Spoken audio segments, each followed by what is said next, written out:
Voilà, alors on va démarrer cette deuxième table ronde sur un sujet différent, mais on va retrouver certains des thèmes qu'on a déjà abordés dans la première table ronde. Là, j'ai emprunté le titre de la table ronde au livre de Jérôme, qui est à mes côtés, qui est essayiste et qui a publié cet essai tout à fait remarquable qui s'appelle « La nature n'est pas un selfie ». Il est accompagné, alors je présente d'abord les invités, je vais le faire dans l'ordre, Véronique Duval, qui est éditrice, qui est fondatrice de La Nage de l'Ours, une maison d'édition dont la ligne éditoriale est de s'intéresser à la nature, à notre relation avec elle, avec des préoccupations écologiques. Laure Dominique Agnel, que vous connaissez sans doute à La Rochelle, elle est journaliste, elle est fondatrice du salon Terre et Lettres, qui a lieu chaque année ici à La Rochelle et qui nous sensibilise à toutes les questions écologiques. Elle a aussi la chance d'avoir rencontré Francis Allais, le célèbre botaniste, qui nous a sensibilisés à la vie des arbres, et d'avoir établi avec lui non seulement une espèce de confession sur sa vie, ses idées, mais une véritable amitié, et ce qui donne à sa biographie une saveur toute particulière. Et pour ceux qui n'étaient pas là, je représente Olivier Le Carrère, qui intervient ici plus en résonance avec l'idée de l'attention que développera Jérôme, puisque c'est l'idée qu'il développe aussi, on a surtout parlé des anecdotes tout à l'heure de voile, mais il y a aussi une idée forte qui parcourt son livre, c'est l'idée que la voile, la navigation, nous oblige à une attention à l'environnement qui n'est pas forcément manifeste dans notre vie tous les jours, dans notre vie terrienne. Alors, je vais d'abord me tourner vers vous, Jérôme, pour vous demander peut-être déjà d'expliciter ce titre qui est assez frappant et d'expliciter l'idée, la thèse que vous défendez dans cet essai. Oui, merci. Bon, le titre, il me paraît à peu près évident, il est assez explicite. Quand on regarde ce qui se passe, quand on va en vacances, quand les gens vont en vacances, en fait, on s'aperçoit que de plus en plus, quand ils sont dans un environnement naturel, ils ne prennent pas l'environnement naturel en photo. Ils se prennent en selfie devant cet environnement naturel. Et vous savez que quand les gens vont voir la Joconde au musée du Louvre, ils ne regardent pas la Joconde, ils se prennent en selfie devant la Joconde. Ce n'est plus du tout la même chose. On a changé complètement le rapport finalement qu'on a à notre environnement. Alors, on va dire que ce n'est pas un phénomène qui est apparu tout d'un coup. Disons, il y a un long processus, mais on a eu un phénomène d'accélération où on devient de plus en plus le centre finalement de notre propre attention et non plus notre environnement n'est qu'un prétexte à nous montrer. Donc on a une relation à la nature qui change énormément avec ça, mais il faut la resituer dans un processus d'évolution qui est à la fois technique, économique, où en fait le temps s'accélère.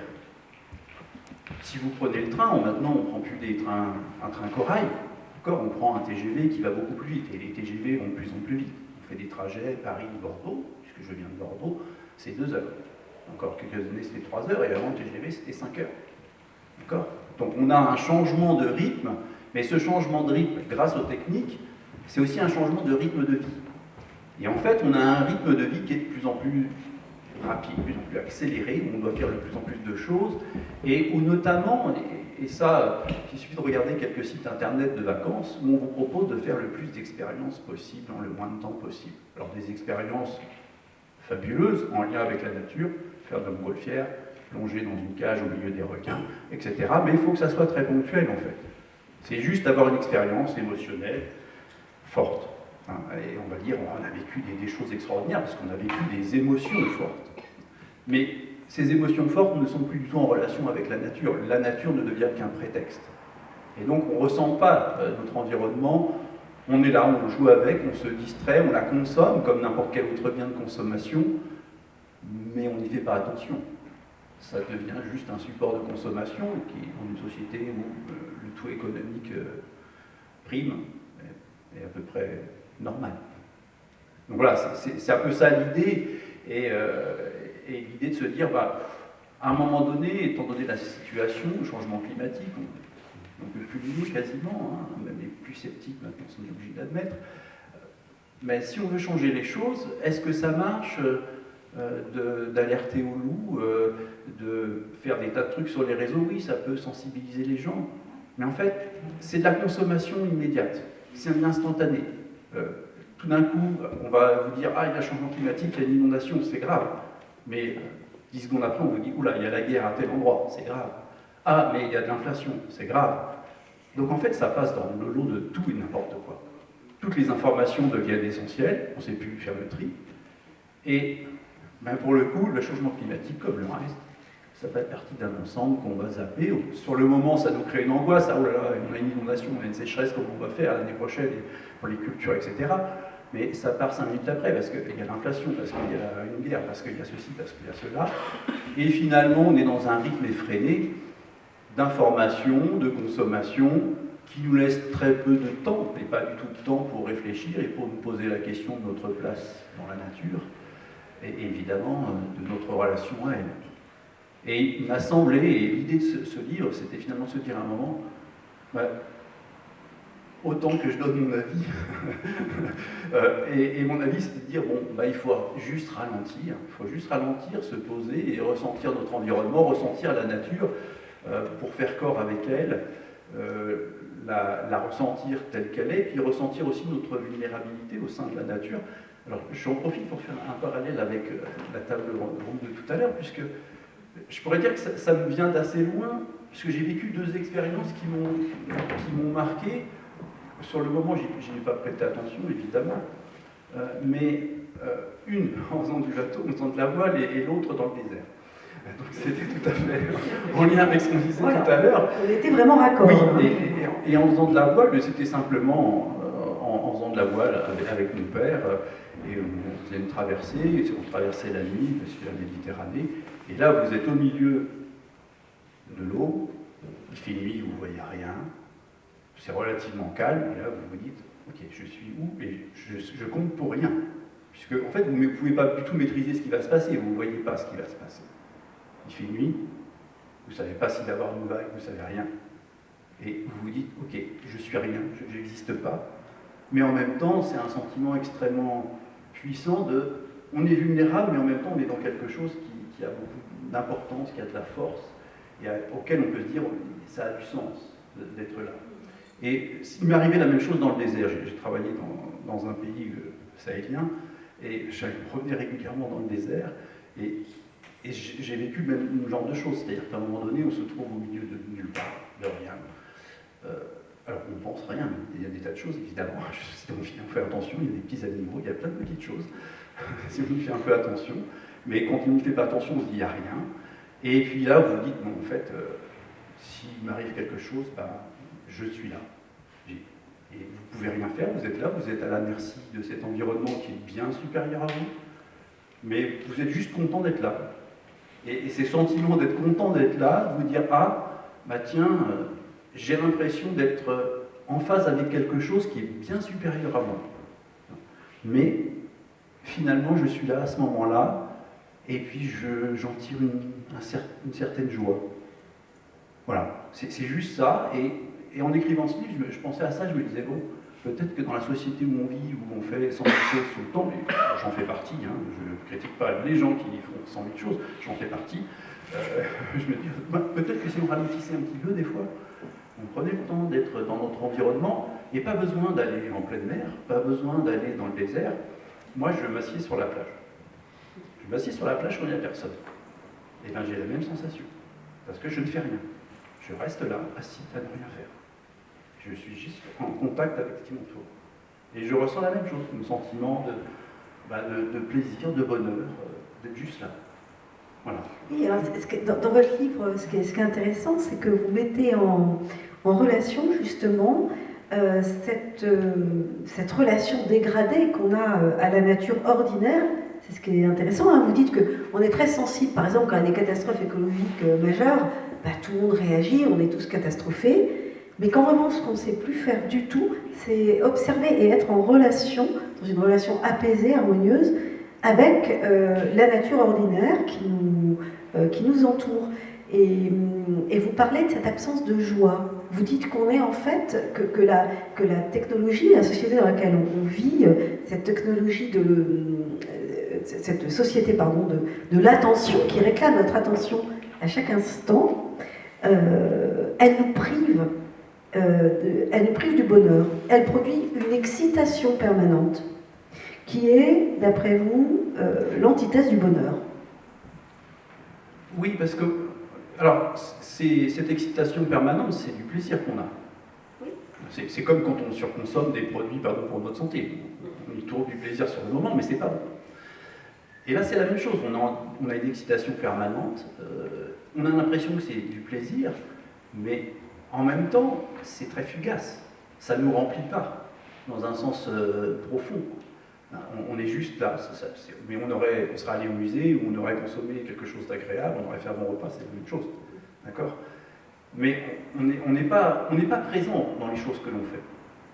C'est les choses qui sont à l'extérieur qui nous distraient, on va les capter, on les absorbe, et ça s'arrête là.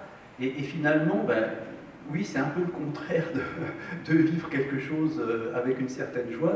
J'ai le sentiment qu'on ne le vit pas avec une certaine joie, on le vit d'une manière agréable, on a du plaisir à le faire. Sur le moment, ça passe instantanément quand on a fini.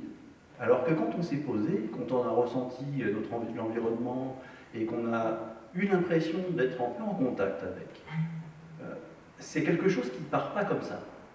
Quand on a fini, c'est toujours là. Alors évidemment, ça se dissipe parce que la société nous happe à nouveau dans son rythme. Et donc on est obligé de renouveler l'expérience. Mais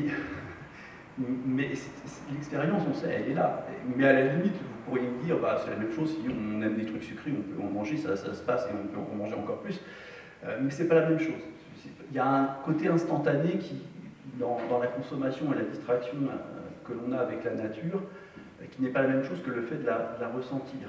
Et si je veux aller plus loin, par exemple, je trouve formidable qu'il y ait des tas de mécanismes de promotion, de protection de la nature, préservation de la nature, des parcs naturels, des réserves naturelles, etc.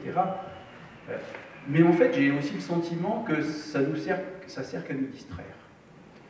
On court toute la planète pour voir les endroits les plus merveilleux du monde, et j'en fais partie, je l'ai fait, donc je me mets dedans. On court toute la planète pour voir les endroits les plus merveilleux du monde, mais en fait, c'est juste pour nous distraire. C'est pas pour être en communion avec la nature, la plupart du temps, j'ai le sentiment. Et à la limite, on va voir un parc naturel parce qu'on va voir telle espèce, tel animal, je ne sais pas trop quoi, mais on va aller à côté après au musée, et on va faire la même chose. Et c'est comme si on avait construit, avec tous ces espaces protégés de la nature, une sorte de musée à ciel ouvert. Mais dans lequel on va picorer ce que l'on veut. On n'est pas du tout en contact avec. Quand vous rentrez dans un musée, bien sûr, vous pouvez avoir l'idée « Ah, je vais m'intéresser à l'œuvre de tel peintre ou à telle école, à telle période », et vous allez chercher. Ou vous pouvez y aller simplement, comme je le fais bien souvent, vous rentrez, vous regardez un tableau qui vous plaît, vous passez à un autre, etc. Mais avec la nature, on fait la même chose. Sauf que, on peut le faire dans un musée, ok. Mais la nature, on a un problème de changement climatique. Alors, justement, je rebondis sur le parallèle que vous faites avec l'art. Moi, je trouve qu'il y a quelque chose de très parlant dans votre livre, un excellent exemple. Vous faites le parallèle entre le selfie devant la Joconde. Hein, vous avez tous vu les gens, effectivement, qui ne regardent pas la Joconde, mais qui se prennent en photo devant, qui gardent trace de leur présence dans cet endroit exceptionnel. Et une autre œuvre d'art qui s'appelle Ice Watch. Et vous les mettiez en parallèle pour nous montrer justement cette différence de rapport déjà à l'art. Vous pouvez nous parler de cette d'Ice Watch ? Ice Watch a été effectivement une œuvre un peu complexe, faite au moment de la COP à Paris, donc en 2015. Et l'idée, c'était deux artistes, de placer des gros blocs de glace énormes, qui est donc sur une place centrale, et tous les passants, les gens qui passent devant tous les jours, voient les blocs de glace fondre. Évidemment, les blocs de glace, c'est pas des petits glaçons, ce sont des blocs gigantesques, mais qui vont fondre au fur et à mesure des jours. Alors comme c'est à l'automne, ils fondent lentement, mais inexorablement. Et l'idée, c'était de sensibiliser les gens qui passaient là tous les matins pour aller travailler, se dire, mais en fait, c'est en train de disparaître. Et là, vous ne pouvez pas juste vous dire, bon, c'est instantané, non, parce que le processus est lent, c'était l'automne, donc les blocs de glace monumentaux vont fondre très lentement, et au bout d'un certain temps, vous passez tous les jours devant, mais ils finissent par disparaître, et il n'y a plus rien. Et l'idée des artistes est de sensibiliser au changement climatique. Alors, peut-être que c'est une bonne idée, moi je trouve que c'est assez intéressant, puisqu'on a du coup une relation au temps qui devient un temps qui s'écoule, on n'est pas dans l'instantané, mais en même temps ce temps qui s'écoule, il est inexorable, et si on ne fait pas attention, il nous mène où? Il nous mène à il n'y a plus rien. Voilà, c'était un peu ça l'idée, et cette expérience, je la trouve assez intéressante. Ouais, l'idée du temps, elle est centrale dans votre essai, parce que cette dégradation, c'est pas juste la technologie, c'est pas juste les objets ou certaines, c'est pas juste le selfie en lui-même qui abîme ça. C'est le temps et notre rapport au temps qui est modifié par la société dans laquelle on vit, par la technologie, mais pas seulement. Et vous soulignez un paradoxe incroyable, c'est que on a, depuis les années 70, on a énormément gagné en temps libre. Vous dites qu'on a gagné 9 heures par semaine, je crois, depuis les années 70, donc 9 heures de temps libre en plus. Et pourtant, et c'est pas juste un ressenti, puisque c'est quelque chose qui est mesuré, on a beaucoup moins de temps pour nous, pour la méditation, pour le rapport à la nature. Et c'est quand même un étrange paradoxe, comme vous le disiez, les trains vont de plus en plus vite. Tout va de plus en plus vite, l'information nous parvient sans arrêt, à flux continu, sans arrêt, et pourtant, nous avons, nous, individus, de moins en moins de temps, et de moins en moins, surtout le temps essentiel, qui est le temps de notre présence au monde. Oui, alors ce sont des données statistiques, j'invente rien, donc il y a des données statistiques sur l'utilisation du temps.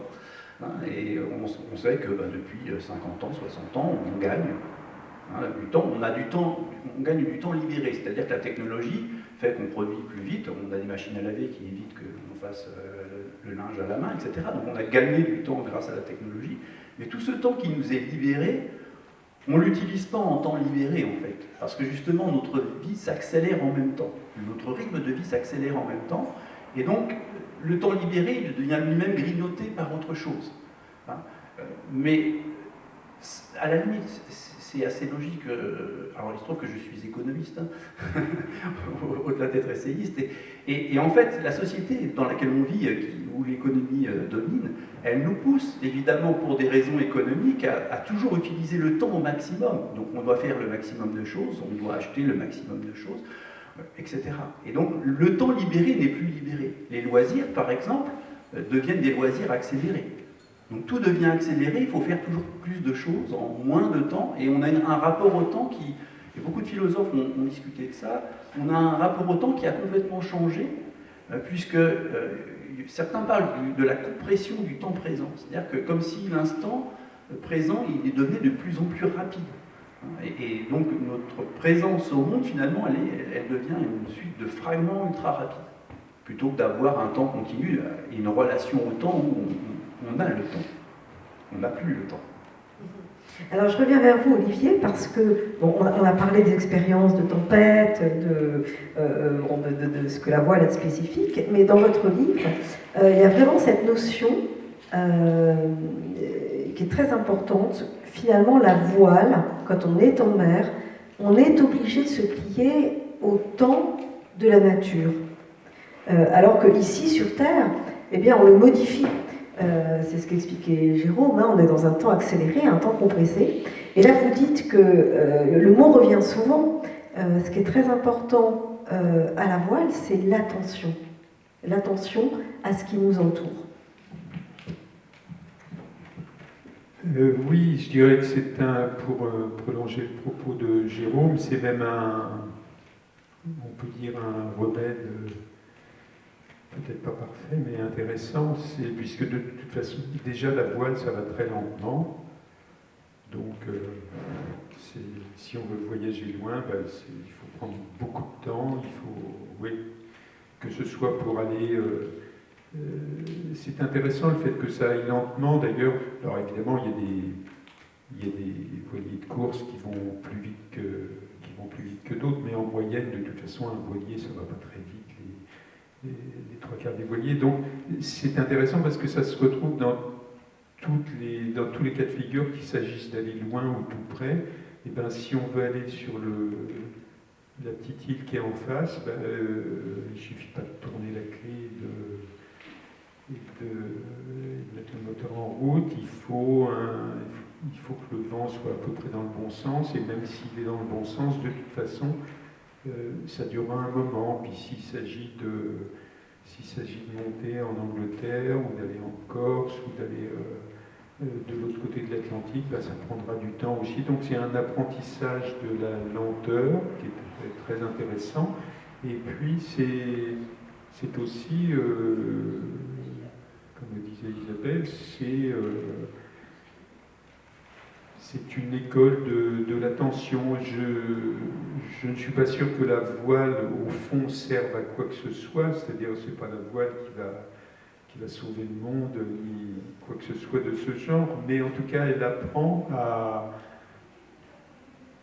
prendre le temps de regarder ce qui se passe autour de nous. Quand on parle on emploie souvent ce terme aujourd'hui de crise de la sensibilité, c'est une chose que les pratiquants et les gens qui font de la voile théoriquement ne devraient pas connaître, parce que quand on fait de la voile, on est obligé de regarder ce qui se passe autour de soi, parce qu'on en est étroitement dépendant. Alors ça, c'est un grand principe, mais évidemment,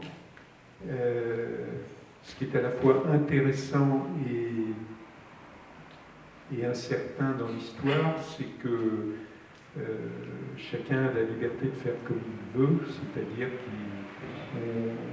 qu'on voit que sur les voiliers s'installent presque toujours des moteurs de plus en plus puissants, des outils numériques de plus en plus efficaces, et je dirais c'est beau et c'est incertain à la fois. Chacun a le choix de voir comment il veut faire, s'il veut aller très vite, comme disait Jérôme, et ne plus penser à rien, ou s'il veut prendre le temps de tout faire ça en regardant les étoiles, en regardant les nuages, etc.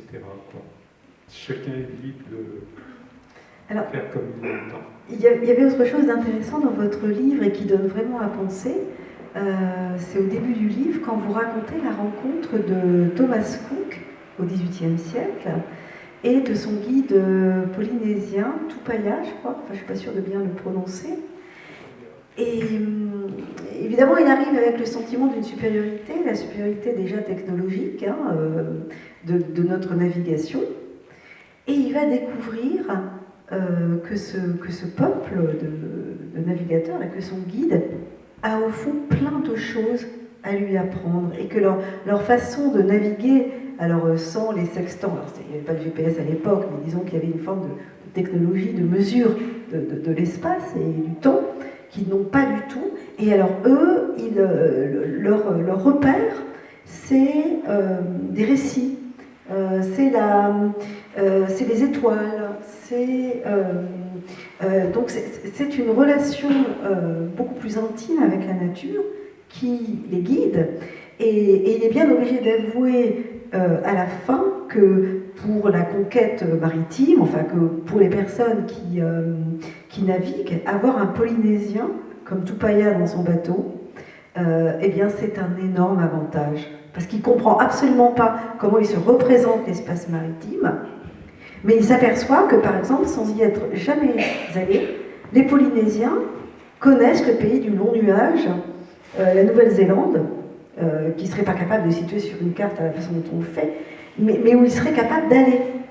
Et ça, c'est quand même, c'est vertigineux, parce qu'on se rend compte que notre façon de mesurer le monde, de le fragmenter, de le consommer, hein, comme tu disais tout à l'heure, Jérôme, est peut-être une façon de faire, mais qu'il y en a d'autres qui sont aussi valables, et que ces Polynésiens ont finalement donné une leçon à Cook.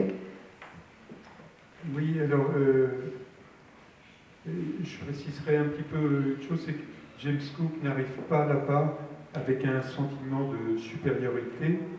Parce que des gens comme lui, en fait, avaient une vision très, très ouverte dans leur voyage, contrairement à l'idée qu'on peut parfois en avoir. C'était pas des colons, c'était pas des gens qui arrivaient pour imposer leur religion ou leur savoir, c'était des gens qui étaient très curieux. Et à cela, d'ailleurs, c'est d'autant plus le cas pour James Cook qu'il faut voir son origine. James Cook est un paysan à la base.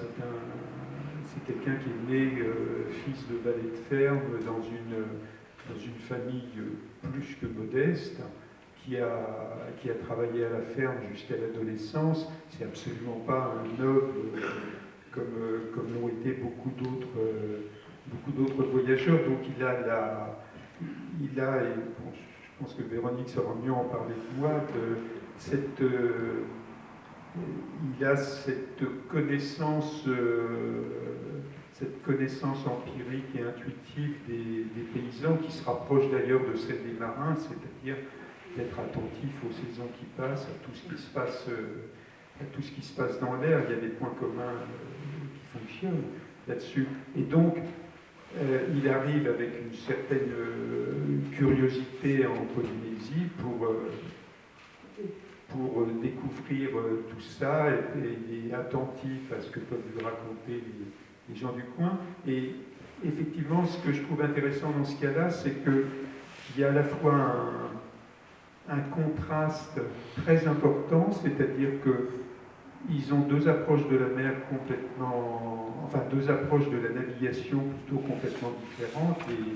Les Polynésiens, avec leur tradition orale, leur système de ce qu'on appelle les AVIA, les chemins d'étoiles, de naviguer en suivant les étoiles qui montent au-dessus de l'horizon au fur et à mesure.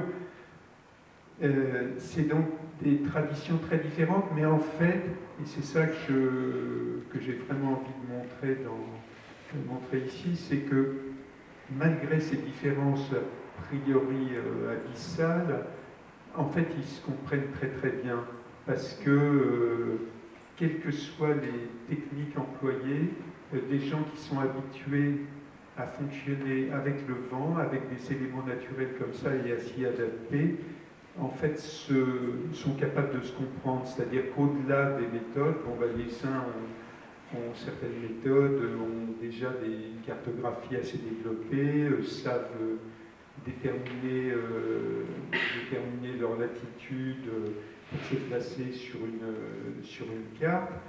Mais au fond, ils se comprennent assez bien, parce qu'en fait, ils font la même chose. Et disons que les différences ne sont pas si importantes. Elles sont à la fois énormes culturellement parlant, mais finalement ils peuvent se parler. Puis une petite précision encore, c'est que quand on parle de cette opposition à cette époque entre cette culture océanienne de la navigation et la culture européenne, je pense qu'on a tendance à surestimer les outils qui étaient alors utilisés par les marins en Europe, c'est-à-dire que dans des grandes expéditions qui disposaient de moyens importants, effectivement, ils pouvaient utiliser un certain nombre d'outils de navigation astronomique, ils pouvaient avoir des cartes, certains moyens, mais en fait, le marin de base, à la même époque, le pêcheur basque ou breton, finalement, ils n'avaient pas tous ces outils et ils continuaient à naviguer d'une façon qui n'était pas si éloignée que ça des navigateurs d'Océanie, même si leur bateau n'avait pas grand-chose à voir et si les conditions locales au niveau du climat sont très différentes. Donc il y a, malgré les apparences, de grosses convergences entre ces gens qui vont sur l'eau. Alors il y a aussi des convergences entre ce que vous dites sur la mer et puis ce qu'on découvre sur la terre. Et là vous faisiez un clin d'œil à Véronique Duval, vous, dans Paysans et Citoyens, vous analysez les modifications dramatiques de l'accès à la terre dans la société d'aujourd'hui et puis de celle qui arrive, et de cette grosse préoccupation dont on ne parle pas assez, c'est que l'occupation et la culture des sols va poser de sacrés problèmes dans la mesure où il n'y a pas le renouvellement des générations de paysans et où le mode de relation à la terre est totalement modifié. Voilà. Oui, là, effectivement, on est dans une période décisive. Et en écoutant Jérôme et puis Olivier, je pensais aussi effectivement, moi j'avais fait ce parallèle entre paysans et marins, puisque la nage de l'ours vit en milieu rural, on est très, très au milieu de grands paysages de la plaine de Nice et jusqu'à la mer.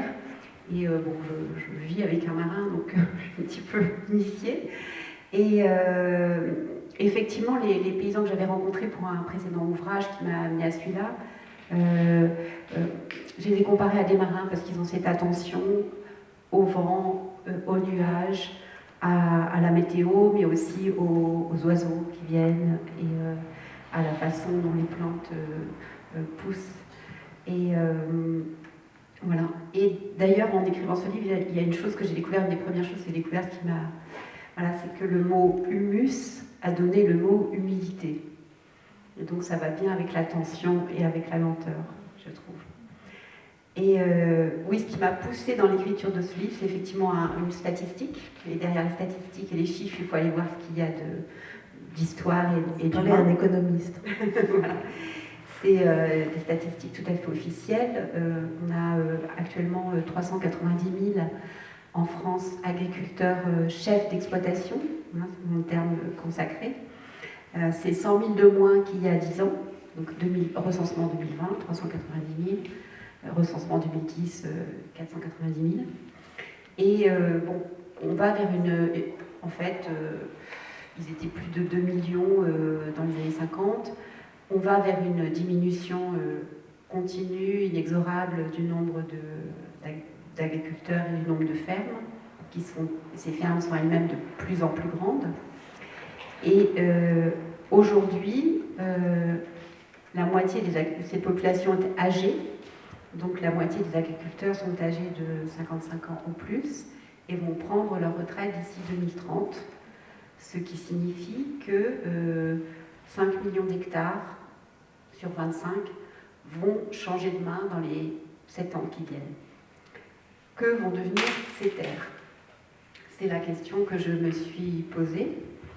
Et dans le même temps, il y avait un autre constat, une autre statistique, qui est que 2 agriculteurs sur 3 fermes, il y a à peu près 21 000 départs chaque année d'agriculteurs, à peu près 12-13 000 qui s'installent, donc il y a 2 arrivées pour 3 départs.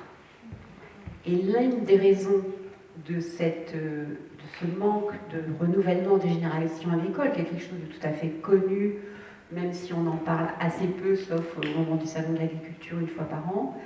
C'est un peu comme la journée des femmes. Donc, l'une des raisons majeures de ce manque de renouvellement, bien sûr, il y a les difficultés du métier, mais il y a surtout l'accès, on dit l'accès au foncier, c'est-à-dire en fait l'accès à la terre. Et là, je me suis dit, il y a quelque chose qui ne va pas, il y a plein de terres qui se libèrent, et en même temps, ceux qui veulent s'installer ne trouvent pas de terre. Donc, comment est-ce possible? Et c'est à partir de cette question tout à fait naïve que je me suis embarquée dans ce voyage au cœur, en quête de terre. Voilà. Alors, vous parlez de ce problème du non-renouvellement des générations de paysans, donc il y a l'aspect humain, et puis il y a l'aspect écologique aussi. Vous abordez le problème de l'artificialisation des sols, de plus en plus étendue. Les sols que vous appelez les alliés silencieux de l'humanité. Donc il faut bien voir que dans cette question de l'agriculture, il y a aussi la question de l'écologie et de la nature, puisque une fois qu'il y a de l'asphalte sur un champ, c'est terminé. Oui, c'est important effectivement de dire que la terre n'est pas une ressource renouvelable, contrairement au vent. La terre est un bien limité, fini, et qu'une fois qu'elle est recouverte de bitume, c'est fichu. Pour reconstituer une terre, il faut plus d'un siècle, et il faut plusieurs siècles. Donc voilà, ces terres agricoles en France représentent à peu près la moitié de la surface du territoire, et un petit peu moins même, puisque ça n'a pas arrêté de diminuer. Ça diminue un peu moins maintenant, mais ça continue, puisque on construit des autoroutes, on construit des zones commerciales, des entrepôts Amazon, des lotissements, etc. Et quand c'est autour des villes, c'est souvent les plus riches terres, les terres maraîchères qui servent à alimenter les villes, qui sont artificialisées. Il y a une autre forme d'artificialisation, dont on parle beaucoup moins, qui est l'artificialisation par la culture même. C'est-à-dire que les modes culturaux qu'on a adoptés depuis 60 ans vont durcir le sol, vont le compacter. Les produits que l'on met, les intrants, que ce soit les engrais ou les pesticides, vont diminuer la richesse organique des sols, donc tous ces micro-organismes, non seulement les vers de terre, mais tous les microbes, mais tous les petits trucs mille-pattes, tout ça, quand on peut regarder au microscope, qui font que le sol s'aère, que les éléments se décomposent, que finalement on maintient une fertilité du sol, que l'eau peut pénétrer, que les non ruisselés, etc. Tous ces éléments-là sont l'ONU parle de sol dégradé, plus sur la Terre, plus de la moitié des sols sont dégradés. Donc ça, par contre, quand les sols sont pas recouverts de bitume, mais qui sont seulement, entre guillemets, dégradés, les pratiques agroécologiques qui existent, qui sont prônées par exemple, des agriculteurs, des agronomes comme Marc Dufumier, ou voilà, bien nommé, j'ai eu l'occasion de rencontrer il y a peu. Voilà.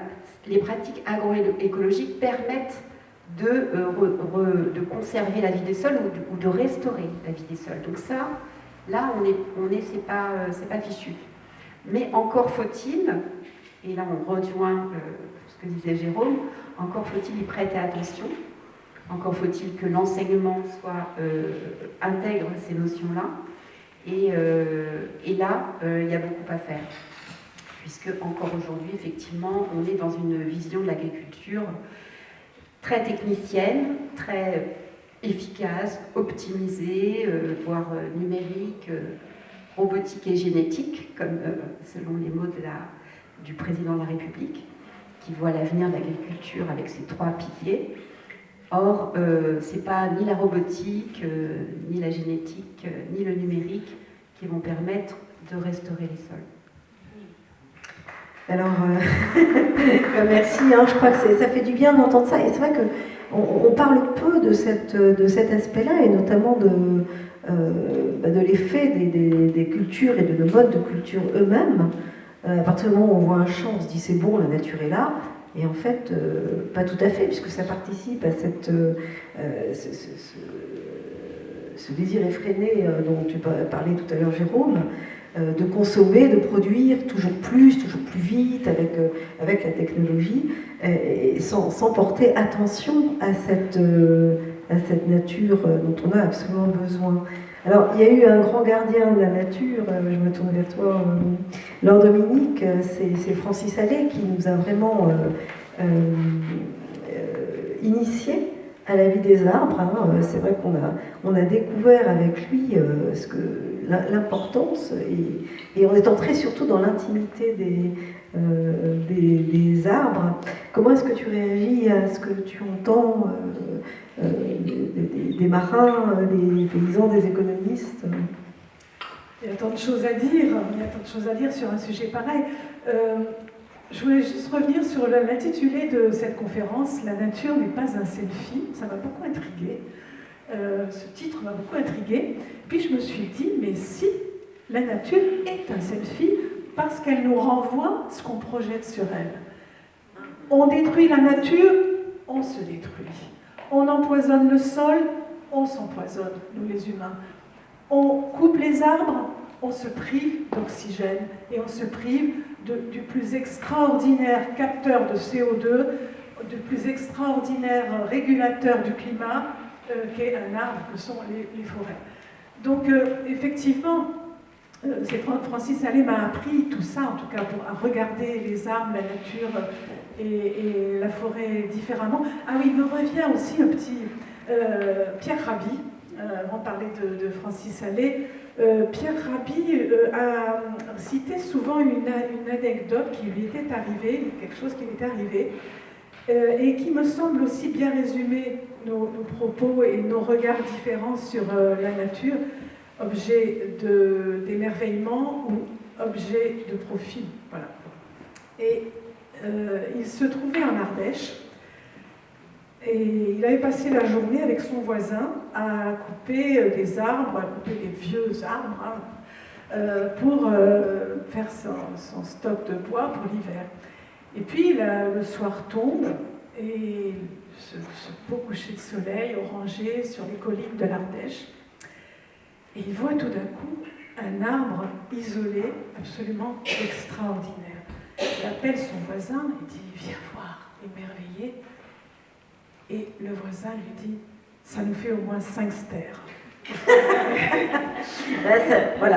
Ça résume bien les deux regards sur la nature, de la façon de voir. Oui, et je ne sais pas, moi, ça me laisse pantoise, parce que finalement, nous tous ici, on est convaincus de cette...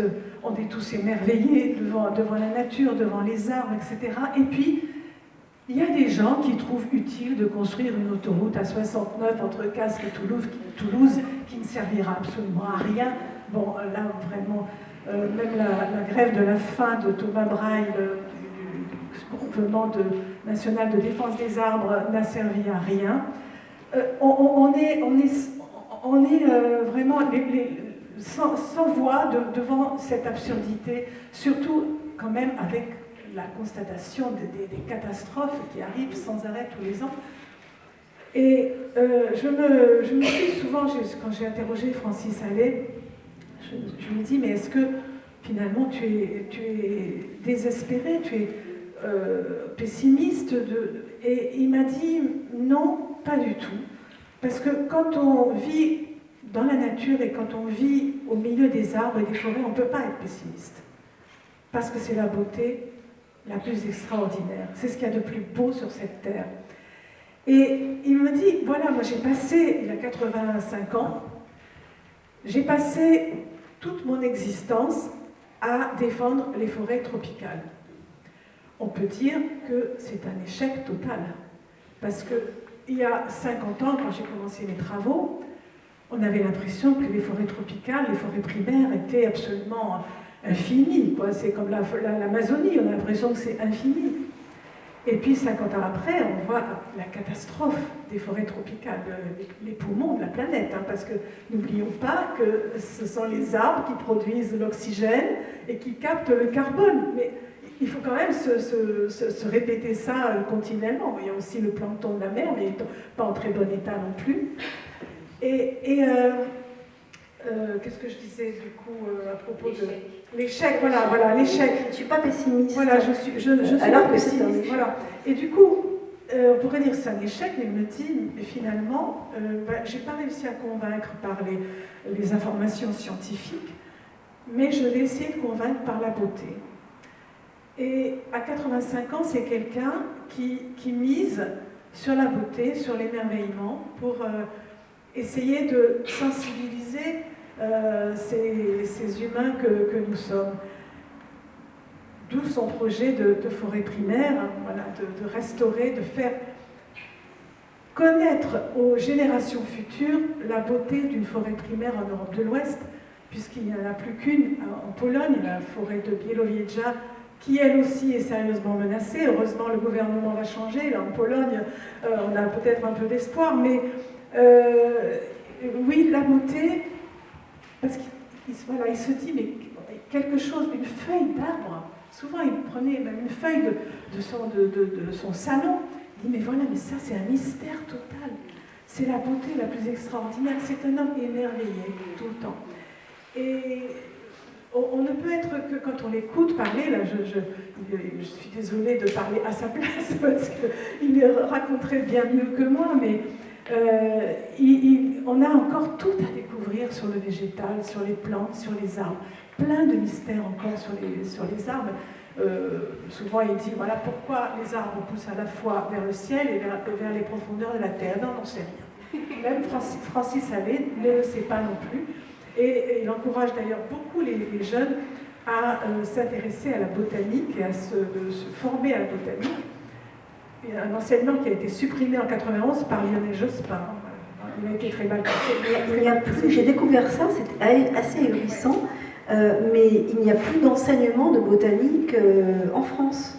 Hein, à l'université, on ne peut plus étudier la botanique. Non. Ce qui paraît quand même assez ahurissant. Il faut aller dans d'autres pays où voilà. C'est encore préservé, on peut suivre ses études. Il faut aller en Angleterre. Au Québec. En fait, Francis a créé un DEA de botanique à l'université de Montpellier.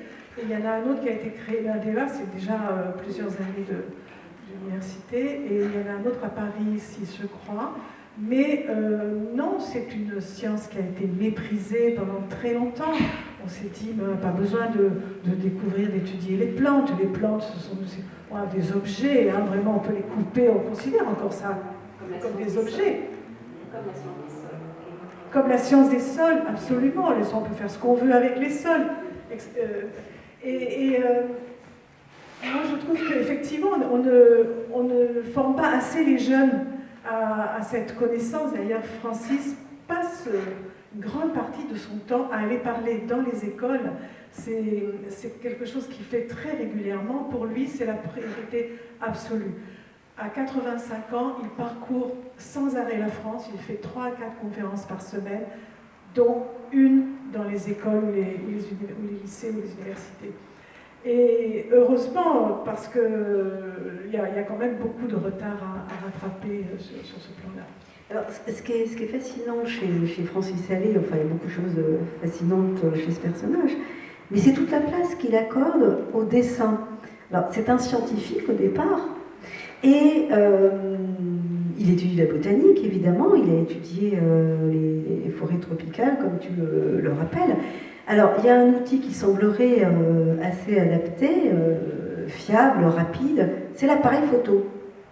Et bien lui, il a toujours refusé, enfin c'est pas un rejet, mais il dit qu'on ne voit pas du tout la même chose quand on prend une photo, qui est donc fragmentaire, et ça rejoint tout à fait, je trouvais ça intéressant, je trouvais que ça se répondait vraiment.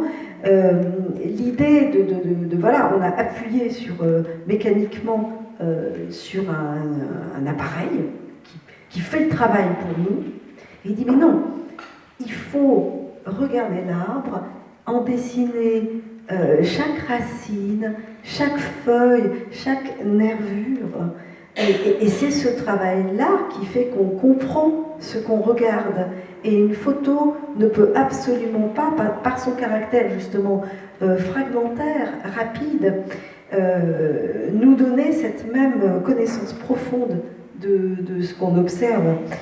En outre, le dessin, tu parlais des enfants et de la sensibilisation, ben effectivement, n'importe quel enfant, même à 5 ans, peut commencer à griffonner et simplement à aiguiser son sens de l'observation de la nature. Je crois que c'était vraiment son combat, c'était de nous rendre attentifs, pas seulement de pleurer. C'est pour ça qu'il reste toujours optimiste, c'est ce qui est fantastique. Voilà, il nous dit de regarder la beauté et de prendre le temps de ne pas fragmenter cette nature, mais d'avoir comme quelque chose d'unitaire. Et c'est pas du tout la même chose de dessiner une feuille que de la prendre en photo, parce qu'il y a la notion du temps qu'on aura accordé à l'observation. Est-ce que tu es d'accord sur cette place de l'attention et du temps qu'il faut accorder à la nature? Oui, c'est le dessin, c'est la lenteur, effectivement, comme on parlait tout à l'heure avec Olivier. Comme la voile. Comme en mer. D'ailleurs, je signale que Francis Allais est un grand marin. Il a été... J'ai découvert ça aussi, c'est un navigateur. Il a été même moniteur de voile à l'école des Clénans pendant 10 ans. Il a commencé à naviguer à l'âge de 14 ans parce que son grand-père habitait en Finistère Sud, en face des Clénans. Et il a été moniteur jusqu'à l'âge de 24-25 ans. Il y a rencontré sa femme, d'ailleurs, qui est toujours sa femme, 60 ans après. C'est un couple absolument magnifique, ils ont 4 enfants.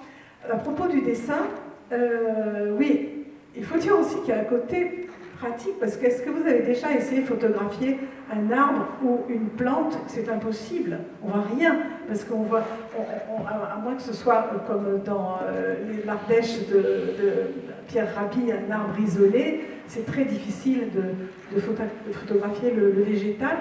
Et je me suis toujours dit que pour Francis, c'était une façon de se poser et de connaître, comme vous le disiez, la plante et d'entrer en communication avec elle, même si il me critiquerait parce que là, ce côté mystique, bon, il me dit je suis scientifique, hein, il a un petit peu peur de ce côté-là, mais moi je pense quand même que pour l'avoir observé plusieurs fois dans des arboretums, dans des jardins botaniques, il s'assied, il ne parle plus, et là il est ailleurs.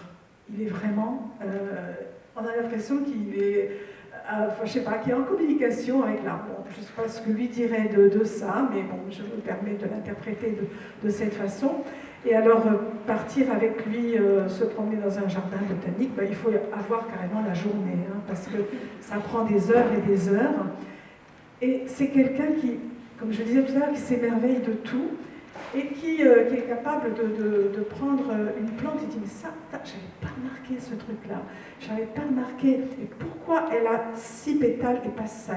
Ça je connaissais pas, enfin bon, tout est... Et moi c'est quelqu'un qui m'émerveille, lui, ce sont les plantes qui m'émerveillent, moi c'est Francis Allais qui m'émerveille, et c'est une grande joie d'avoir passé 2 ans auprès de lui, à le suivre partout. Je l'ai suivi à Saint-Malo, je l'ai suivi à Paris, à Montpellier où il habite.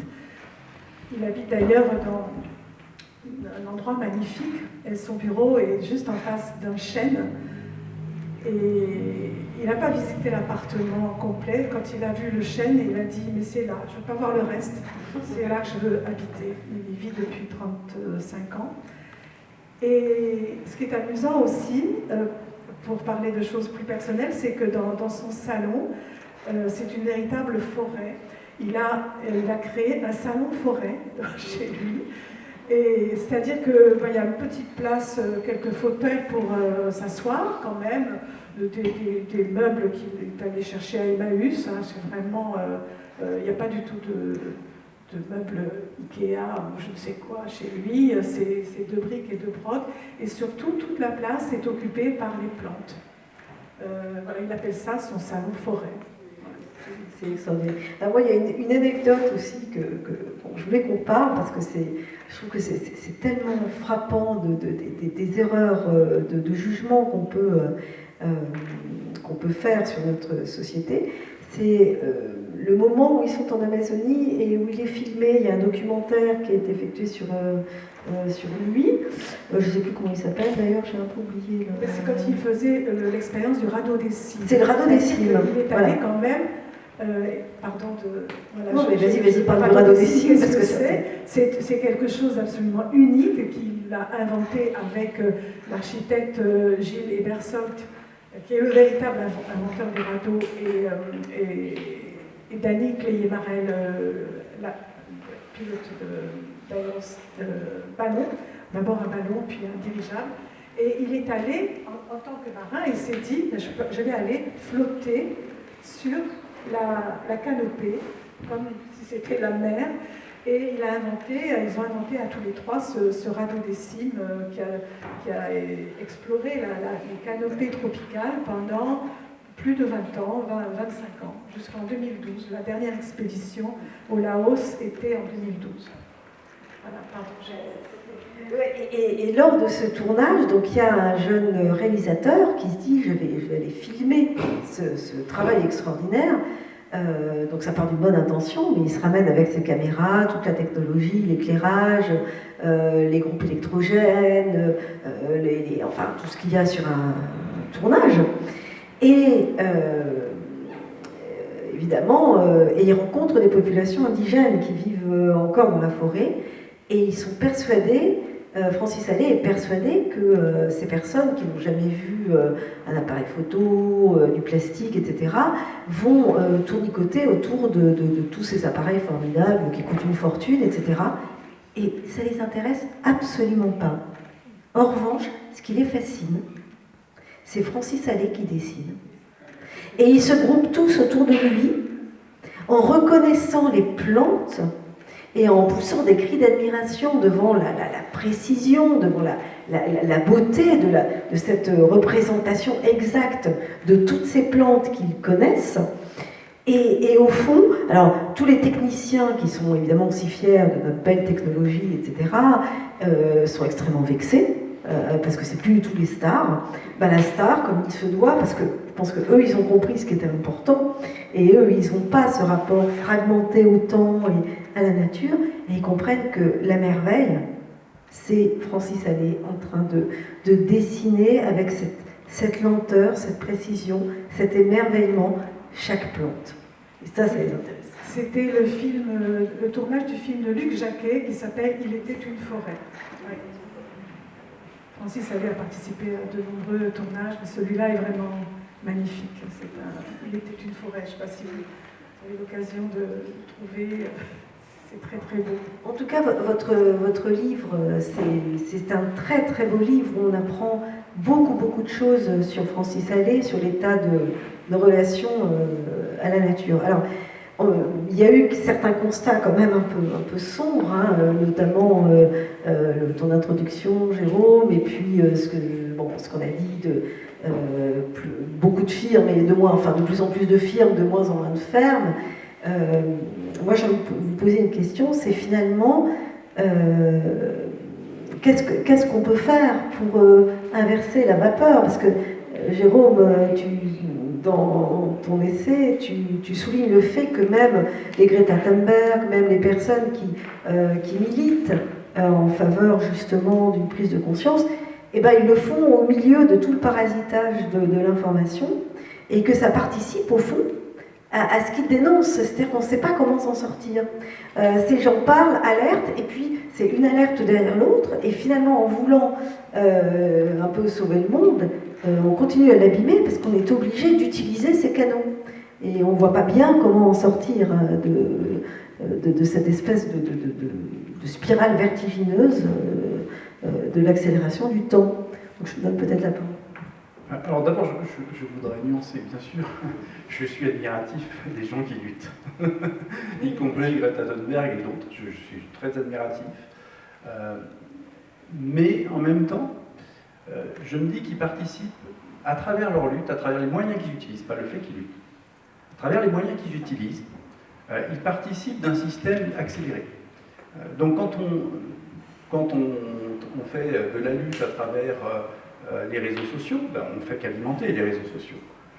Et le problème, c'est qu'on est dans ce système accéléré d'information, et finalement, une information sur le climat, c'en est une information sur le guerre, c'en est une autre, une information sur le prix des pâtes, c'en est une autre, et tout ça se mélange joyeusement, et on ne sait pas ce qu'il faut en tirer, tout est au même niveau, et finalement, ça a une faible efficacité, parce que ça va nous créer des émotions. On a une information sur le changement climatique, s'il se produit, et puis on constate, ça peut créer des angoisses, des émotions assez négatives, mais qui vont disparaître, et ce sont des émotions extrêmement instantanées. Disparaître parce qu'on n'a pas le temps de travailler ces émotions. Alors il faudrait revenir sur un certain nombre de philosophes, puis je passerai sur les détails de ces philosophes, mais notamment les philosophes américains pragmatistes, considérait qu'il fallait travailler l'émotion. C'est-à-dire qu'on ne pouvait pas la laisser arriver comme ça et puis repartir. Il faut, une fois qu'on l'a reçue, qu'on la vit, ben, il y a tout un travail en fait. Et il faut prendre le temps de ce travail. Si on ne prend pas le temps de ce travail, ben, finalement on en reçoit une autre et on a une succession d'émotions. Et c'est ce qui fait que notre relation à la nature elle est si fragmentaire et on est dans la distraction. C'est qu'on vit une succession d'émotions en relation avec la nature qui sont positives, qui sont négatives, mais on n'en fait rien. Parce qu'on n'est pas capable de la travailler, et si on n'est pas capable de les travailler, c'est parce qu'on n'est pas capable de se poser pour ça. Et pour ça, il faut prendre le temps, alors que ce soit en faisant de la voile ou en faisant autre chose. Mais effectivement, à un moment donné, si on se pose, si on reste à la limite sans rien faire, et je comprends la possibilité d'aller dans un arboretum et de ne rien faire, moi je le ferais plutôt sur une plage, dans un autre environnement, mais la possibilité de ne rien faire est justement de juste prendre les émotions et puis les laisser aller, et puis après essayer de les transformer, les ressentir vraiment, pas juste qu'elles vous arrivent comme ça en pleine figure, et puis après elles sont reparties, il y en a une autre qui arrive, une positive, une négative, ça peut suivre, mais vous n'avez pas le temps du travail. Et comme vous n'avez pas le temps du travail émotionnel, vous n'avez pas le temps de comprendre ce qui se passe, de fait. Et vous n'avez pas... Alors, je ne vais pas, encore une fois, je suis admiratif de ces gens-là, donc il ne s'agit pas de les critiquer, de remettre en cause ce qu'ils font, mais malgré tout, j'ai le sentiment que ça ne fonctionne pas. Ça ne fonctionne pas parce que, de toute manière, en face, on est là et puis on reçoit des tas d'autres choses. Et donc, tant qu'on n'aura pas changé nous-mêmes, il ne se passera pas grand-chose. Alors, beaucoup de philosophes, notamment les grands penseurs de l'accélération sociale, comme Arthur Rosa, de l'école de Francfort, considèrent qu'il faut changer les structures économiques capitalistes, etc. Mais en fait, c'est un vœu pieux, et puis ça s'arrête là. Si vous ne vous transformez pas vous-même, pourquoi le système se changerait lui-même? Il n'en a aucun intérêt pour l'instant. Le jour où tout s'écroulera, il se recomposera. Il se recomposera d'une certaine manière, et on ne voit pas pourquoi le capitalisme disparaîtrait. Il prendrait une autre forme, avec des mécanismes de domination différents. Et c'est tout, ce sera juste des mécanismes de domination différents. Et pour ça, il faut juste pouvoir se poser, prendre le temps de ressentir ce qui se passe autour de nous. Et à partir de là, on prend conscience, mais pas du fait que la nature est extraordinaire, un beau paysage exotique, mais juste ce qui nous environne en fait. Le fait qu'il y a un peu d'herbe à tel endroit et qu'il y a des animaux dedans, le fait qu'il y ait du vent, le fait que... Et en fait, la nature telle qu'on la vit tous les jours, même quand on est en ville. Et à partir de là, on n'a plus du tout la même relation, on n'est pas simplement d'une relation de distraction. Et du coup, je pense que c'est le seul moyen, moi je considère que c'est le seul moyen pour y faire vraiment attention. Alors, encore une fois, il ne s'agit pas d'être un vrai détracteur des militants qui luttent contre le changement climatique, en tout cas des mouvements qui alertent sur les phénomènes du changement climatique. Mais j'ai vraiment le sentiment que ça tourne en rond et c'est dans le vide, parce qu'ils font ça dans un système qui est accéléré et donc qui participe d'une accélération eux-mêmes. Vous parlez de s'abstraire pour se recentrer et pour agir. Et alors, moi, dans ce livre, je suis partie en quête de solutions pour ceux qui... Enfin, je reviens à l'accès à la terre, mais parce qu'effectivement, on est dans un système capitaliste où la terre devient une marchandise, avec des nuances en France. On a des systèmes de régulation du foncier qui sont historiques, qui datent des années 60, mais n'empêche que voilà, comment faire pour pour sortir de cette trajectoire funeste de la disparition de l'agriculture paysanne, et on va vers une agriculture high-tech, ça on en a déjà parlé. Et j'ai rencontré en fait des gens qui m'ont vraiment accompagnée pour écrire ce livre. C'est le mouvement Terre de Liens, je ne sais pas si vous connaissez. Et Terre de Liens a vraiment été un compagnon de route pour ce... Apparemment, il y a des gens qui connaissent. Voilà, a été plus qu'un compagnon de route pour ce livre. Ils m'ont ouvert des portes, voilà.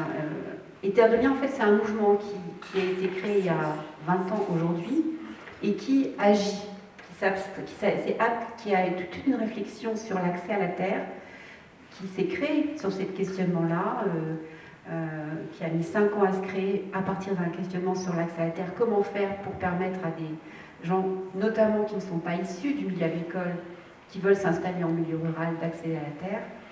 Et ils se sont dit, il faut s'abstraire du jeu tel qu'il existe et créer autre chose. Et s'abstraire du jeu tel qu'il existe, ça veut dire sortir aussi les terres du marché.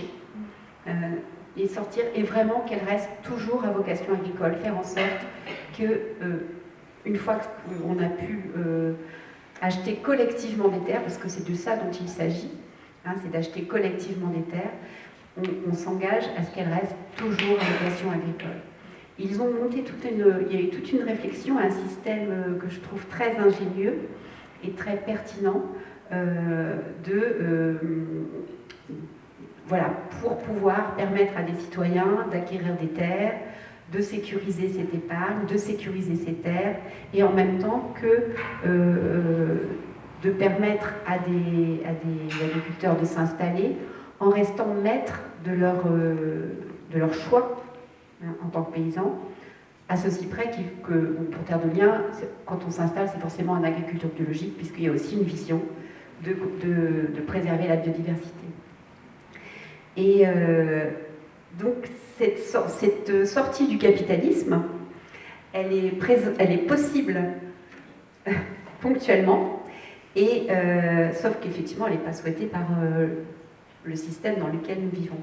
Mais elle est possible, et Terre de Liens est devenu un interlocuteur, un expert reconnu par les pouvoirs publics. Et s'il n'est pas dans le pouvoir, il est en tout cas, s'il peut être contre le pouvoir, ou il est quelquefois aussi avec, pour permettre à des collectivités d'acquérir à leur tour des terres, etc. etc. Et donc, il y a quand même une voie entre le capitalisme et le désespoir, qui s'appelle l'action. Et je pense que par l'action, par l'observation et par l'action, on a des moyens quand même de préserver cette relation au monde qui nous est si précieuse. Et voilà. Bon, pour terminer sur c'est exactement le message de Francis Allais avec son projet de forêt primaire. Et c'est vraiment l'action est vraiment son rempart contre le désespoir. Quelquefois, il est en colère, parce qu'il y a de quoi, comme nous tous, il y a de quoi être en colère, mais passer cette colère, bon, qu'est-ce qu'on laisse qu'est-ce qu'on laisse aux générations futures? Et moi, je me dis, au moment où notre société laisse des déchets nucléaires éternels que les générations futures auront à gérer, voilà, au moment où on ne cesse de couper les forêts partout dans le monde, c'est pour moi un drame épouvantable aussi. Pour planter du soja et nourrir, moi je vis en Bretagne, les 15 millions de cochons qu'il y a en Bretagne actuellement et les 100 millions de poulets, voilà, qui partent en Chine pour la plupart. Et donc il dit, voilà, je vais faire ce que j'ai toujours fait, je vais m'occuper de la forêt et je vais faire ce projet de reconstituer une forêt primaire en Europe de l'Ouest. Et ça avance vraiment à vitesse grand V, enfin on espère. Et en 2019, il y avait simplement 12 adhérents à l'association Francis Allais pour la forêt primaire. Vous pouvez la trouver très facilement sur Internet. Et aujourd'hui, il y a près de 5000 adhérents. Ça ne coûte rien du tout. Hein. D'ailleurs, la forêt primaire, il ne s'agit pas, bien sûr, de planter quoi que ce soit, mais de laisser en libre évolution des forêts existantes qui sont frontalières. Le projet se situe sur la Belgique, l'Allemagne et la France de l'Est, les Vosges du Nord, les Ardennes aussi, pour garantir voilà, une certaine pérennité à ce projet. qui est soutenu aujourd'hui par la Commission européenne. Et voilà. Et le problème qu'ils ont à résoudre, c'est comment expliquer à des citoyens qu'il ne faut rien faire à l'heure où la nature est malade de la gestion, où on doit sans arrêt la contrôler, la septiser, la nettoyer, hein, on nettoie le jardin, la protéger, etc. Et voilà, là, la forêt primaire, il ne faut rien faire. Il y a seulement en France 0,6% de la forêt qui est en libre évolution, c'est-à-dire 3 fois rien. Vous savez que 75% de la forêt appartient à des privés en France et que la plupart exploitent la forêt avec des plantations d'arbres qui n'ont plus rien à voir avec le mot de forêt. Il s'agit de champs d'arbres ou de plantations et non pas de forêt, comme Francis le répète tout le temps. Et eh bien, ne rien faire, je pense, c'est complètement... Les gens sont désorientés. Comment ça, ne rien faire? Les forestiers, l'ONF, tout ça, ils ne comprennent pas du tout. C'est totalement en dehors de notre système. Je précise aussi que ce projet ne sera pas un sanctuaire. Ce sera ouvert au public. On pourra déambuler sur pas marcher sur les sols pour ne pas les abîmer, mais il y aura des sortes de déambulations, des passerelles en bois. Évidemment, il ne faudra rien couper, rien prélever. Et c'est un projet que Francis estime à un très long terme, 700 ans. Il prévoit que vraiment la forêt se reconstitue qu'on appelle une forêt primaire, c'est plusieurs siècles. Voilà, et moi je trouve ça très touchant et très porteur d'espoir, ce genre de projet. En tout cas, c'est une utopie, bien sûr, c'est une utopie, mais une utopie extraordinaire et on a besoin d'utopie. On a besoin de rêves plus grands que nous, qui nous amènent plus loin que nous, que notre époque. Sinon, effectivement, c'est la désespérance totale et voilà.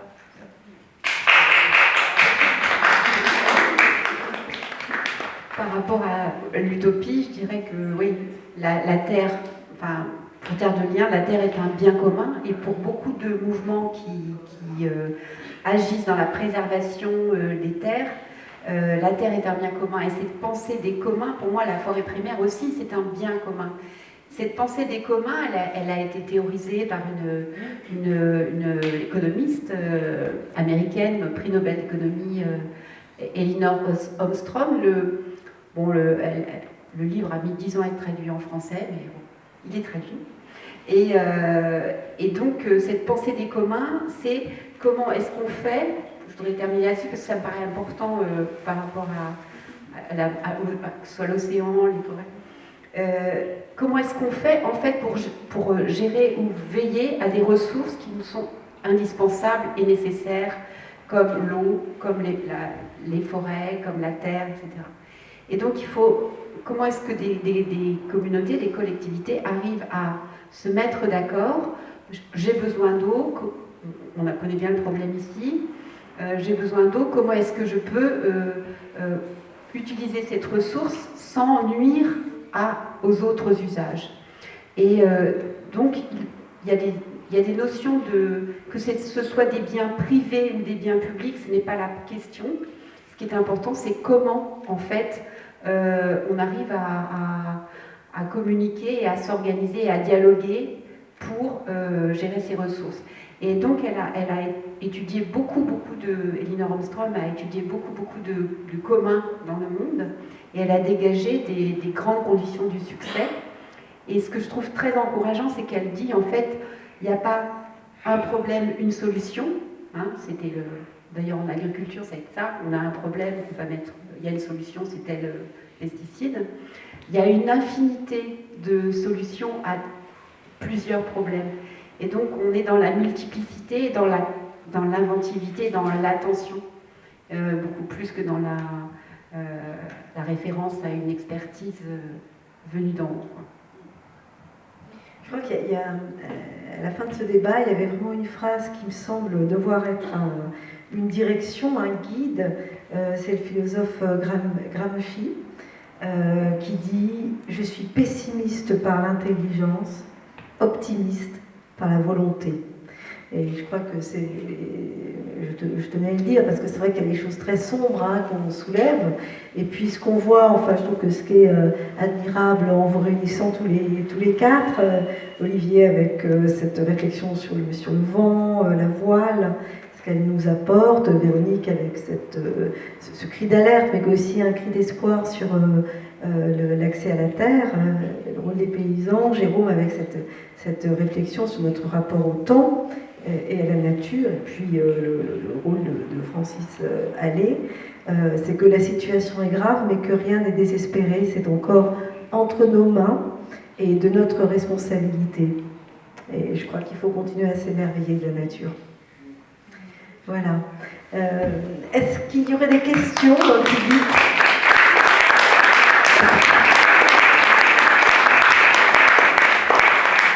Alors peut-être avant que vous réagissiez, je rappelle qu'il y a aussi une autre chose, et c'est très lié, dont on va avoir besoin, c'est de poésie. Parce que la poésie nous invite à la lenteur, nous invite à l'attention, nous invite à s'émerveiller de la beauté. Et on a deux poètes qui vont venir nous parler après le petit temps d'échange et de dédicace, avec d'ailleurs un très beau titre, Le vent qui porte les pollens. Et vous verrez que la poésie, qui paraît un peu la mal-aimée de la littérature, a beaucoup de choses à nous dire aussi sur notre être au monde et notre présence au cœur de la nature. Alors je vous laisse éventuellement poser quelques questions avant le petit temps d'échange et de dédicace. Alors, je pense que je vais proposer aux auteurs de se mettre dans le petit coin. Vous pouvez aller flâner devant le stand de Calligramme et puis échanger quelques mots avec eux. Ils seront ravis de vous rencontrer. À tout de suite.